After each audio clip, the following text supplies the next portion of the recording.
Hello guys! Welcome sa aming YouTube channel. Today's video, ituturo ko sa inyo kung paano ba mag-change name sa inyong Facebook.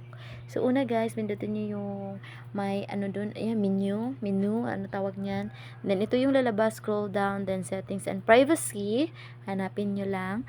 And then pagkatapos nun, ito yung lalabas. Then, punta ulit kayo sa settings. Pindutin nyo lang yung settings. And then, ito naman yung lalabas.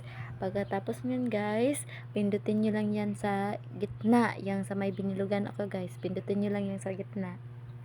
Then, pagkapindot nyo, ito naman yung lalabas. So, yung sa akin is, may parang dalawang profile.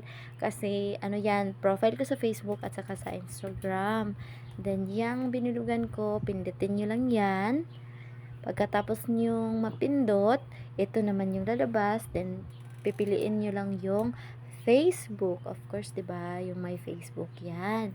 Then, pindutin nyo din yan. Pagkatapos, yan yung makikita nyo. My name, short name, profile picture, avatar.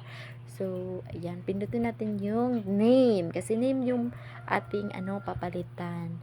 So, ayan yung lalabas. My first name, middle name, last name.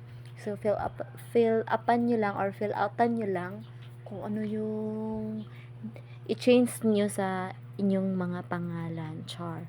So, ayan. Nag-change ako ng last name ko guys. Ang dami kong guys, ayan. Then, pindutin nyo yung sa baba, yung binilugan ko. I-click nyo lang yan. Pagka-click nyo, ito naman yung lalabas. May tatlo or depende yan. Then, dyan, pwede kayong, mamili kung saan nyo mas prefer na gusto nyong ipangalan sa inyong mga Facebook. Pagkatapos nyong makapili, pindutin nyo lang yung save sa baba. So, ganun lang siya kadali mag-change ng ating pangalan sa Facebook. So, yun lang guys. Ayan, name updated successfully. Kita nyo yun sa baba. So, ayan, punta ulit tayo sa ating profile. Tingnan natin kung na-change na. Ayan, na-change na siya. So, ganun lang siya kabilis mag-change ng name sa Facebook. So, sana nakatulong ako sa mga hindi marunong mag-change. Yun lang. Bye-bye!